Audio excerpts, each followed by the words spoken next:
तरह शंकर मीणा की पीट के हत्या की गई है और हत्यारे जिनकी संख्या 1 दर्जन से ज्यादा थी और उसके साथ पुलिस उनको एस्कॉर्ट कर रही थी और पुलिस ने बजरी के जो 3 ट्रैक्टर थे, 2 को इन तीनों के पास रसीद थी, 2 ट्रैक्टर चले गए। इसको पुलिस ने ठेकेदार के आदमी को सौंपा और इन्होंने इसे बुरी तरह पीट के इसकी हत्या कर दी, इसके गुप्तांग काट दिए। और 2 दिन बाद प्रदेश की गूंगी बेरी सरकार अभी तक कोई गिरफ्तारी नहीं कर पाई। ये जो बजरी का खेल चल रहा है राजस्थान के अंदर, इसको लेके हम आंदोलन कर रहे हैं राजस्थान में। और यहाँ शंकर के परिवार की जो भी मांग है, इसके शंकर के परिवार को जब तक न्याय नहीं मिलेगा, जो इनका मांग पत्र है जब तक वो पूरा नहीं होगा तब तक हम हटेंगे नहीं यहाँ से। एक बार हम एफआईआर दे रहे हैं, अभी 10-15 मिनट के अंदर एफआईआर दर्ज हो जाती है और उसके बाद आगे की कानूनी कार्रवाई करेंगे। हम ये चाहते हैं कि दोबारा ऐसी घटनाओं की पुनरावृत्ति राजस्थान के अंदर नहीं हो। शंकर का जो ये बलिदान है ये व्यर्थ नहीं जाना चाहिए। ये जो 50,000 की ज्यादा संख्या में गांव के अंदर जो लोग इकट्ठे हुए, अगर सरकार ऐसे नहीं मानेगी तो दूसरी तरीके से भी मनाना में आता है। ये जब सीधी उंगली से नहीं निकलता तो टेढ़ी भी करनी पड़ेगी। आवश्यकता पड़ी तो राजधानी को घेर लेंगे, सड़कें घेर लेंगे, हाईवे जाम कर लेंगे। इस परिवार को न्याय दिला के ही हम दम लेंगे। इसके सारे हत्यारे गिरफ्तार हो। पीड़ित परिवार को जो मुआवजे की मांग ये लोग कर रहे हैं, जो नौकरी की कर रहे हैं, जो पुलिस का सिस्टम बजरी के साथ मिला हुआ है, उनके सस्पेंशन से काम नहीं होगा। पूरा थाना जो इसके अंदर इन्वॉल्व था, उस थाने को सस्पेंड करें, बर्खास्त करें और जो पुलिस के लोग मौके पे थे उनकी गिरफ्तारी हो। तो ऐसी घटनाओं की पुनरावृत्ति नहीं हो। ये राजस्थान के अंदर जो 2 दिन से लोग ये जिस तरह इसका मृत शरीर यहाँ पे खेत के अंदर मृत शरीर है और आज इसको पूरा देश देख रहा है, इससे बड़ा दुर्भाग्य नहीं होगा। गहलोत जी पर्यटक की भांति राजस्थान में घूम घूम के कह रहे तो यहाँ संवेदनशीलता कहाँ चली गई? अभी तक तो बात कर लेनी चाहिए। हम तो 2 दिन बाद यहाँ पे आए। यहाँ कांग्रेस बीजेपी के सारे नेता भी बैठे, ये भी चाहते हैं, सर्व समाज चाहता है कि शंकर के जो हत्यारे उनको सजा मिलनी चाहिए। हम 302 में किसी को झूठा नहीं पहुंचाना चाहते, लेकिन हत्या जो मौके पर हत्यारे थे, जिनकी वजह से हुई और जिसके नाम जो लीज धारक है वो भी इसके अंदर मुलजिम बनेगा। और उसके इशारे पे पहले भी धमकाया किया गया और यहाँ पे टोंक के अंदर पहले भी कई तरह के मामले बजरी माफिया द्वारा किए गए। बाड़मेर के अंदर हत्या हुई, टोंक, सवाई माधोपुर, करौली और अब कोलाइट के अंदर रोज आप देख रहे हो कि किस तरह माफिया राजस्थान के अंदर हावी है। सरकार के अंदर बैठे लोगों के साथ पार्टनरशिप कर ली, जगह जगह अधिकारियों के साथ पार्टनरशिप कर ली। और ये बजरी का खेल राजस्थान के इतिहास का सबसे बड़ा खेल है।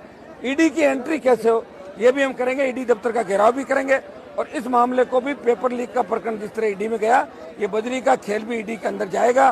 पर ठेके यहाँ के निरस्त हो, ये भी यहाँ से भिजवाएंगे हम प्रशासन से कि ठेके निरस्त करें, बजरी की छोटी खाने लोगों को आवंटित करें और सस्ती बजरी राजस्थान के लोगों को मिले। अभी हमारा एक ही मुद्दा है कि शंकर के जो हत्यारे हैं वो तुरंत गिरफ्तार हो, सारे जितने भी है, चाहे वो पुलिसकर्मी हो, चाहे ठेका कर्मी हो, चाहे लीज धारक हो, उनकी गिरफ्तारी की हम मांग करेंगे। लीज धारक के खिलाफ लगातार आप आवाज उठा रहे, सरकार कार्रवाई क्यों नहीं कर रही लीज धारक के खिलाफ? सरकार पैसे लेती है ना लीज वालों से, पहले भी सरकारें पैसे लेती थी, अभी सरकार पैसे ले रही है। पहले उस सरकार को चलाता था, अब इस सरकार को चला रहा है, इसलिए लीज धारक के खिलाफ कार्रवाई नहीं कर रही है। स्थानीय विधायक है, कलेक्टर है, इससे क्या वार्ता हुई? क्या वजह है कि अभी तक गतिरोध बना हुआ है? मुझे नहीं पता, मैं अब आया हूँ और मुकदमा दर्ज हो रहा थोड़ी देर बाद। मुकदमा दर्ज होने के बाद जो भी कार्रवाई आपको बता देंगे, लेकिन हम आगे तो न्याय दिला के जाएंगे। 100% जो मांगे वो मना के जाएंगे, हम सरकार को झुकाएंगे। है कि हनुमान बेनीवाल लाशों पर राजनीति करते हैं। कांग्रेस ने 70 साल क्या किया राजस्थान में? अगर कांग्रेस ठीक होती तो अभी इस तरह शंकर की लाश यहाँ थोड़ी पड़ी होती। आप बताओ मुझे, मेरी सरकार थोड़ी है यहाँ पे। सरकार किसकी आप बताओ? कहने को कोई कुछ कहते, उससे क्या फर्क पड़ता है? कल आपने एक वीडियो संदेश जारी करके जिला कलेक्टर, मैंने कहा सचिन पायलट को भी बोलना चाहिए, उनका जिला है, वो कहते हैं भ्रष्टाचार खत्म होना चाहिए। इस मामले में तो ये बोलना चाहिए। कब बोलेंगे फिर? जब टोंक के अंदर एक किसान के बेटे की मौत हो गई, अगर आज सचिन पायलट नहीं बोल रहे हैं, आज बीजेपी के दूसरे नेता जो छोटे छोटे मामलों को लेकर वो शहीद स्मारक पे धरने पे बैठते हैं, वो यहाँ क्यों नहीं आ रहे? मना कौन कर रहा हूँ? ये तो लोकल लोग बैठे हैं। इनमें से तो वो लोग हैं जो हमेशा यहाँ नेता की भांति नहीं, परिवार की भांति रहते हैं। उन सब लोगों को आना चाहिए। बजरी माफिया के खिलाफ आरएलपी लड़ाई लड़ रही है, आर पार की लड़ाई होगी। बजरी माफिया को भगा देंगे हम राजस्थान से और ईडी की एंट्री भी कराएंगे और आगे जो बात होगी समय समय बताते रहेंगे। हम आगे राजधानी को घेरेंगे, हमारा अगला पड़ाव राजधानी। में आपके साथी जो सांसद यहाँ, उनसे बातचीत हुई है क्या? कुछ उनके इलाके की घटना है क्या? कुछ बातचीत? मेरी बात नहीं। मैं किसी से बात नहीं करता, मैं सिर्फ पब्लिक से बात करता हूँ।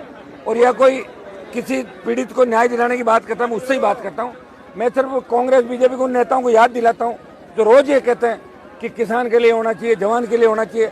तो किसान के बेटे की लाश 2 दिन से पड़ी है, परिवार टकटकी लगा के सरकार की तरफ देख रहा है।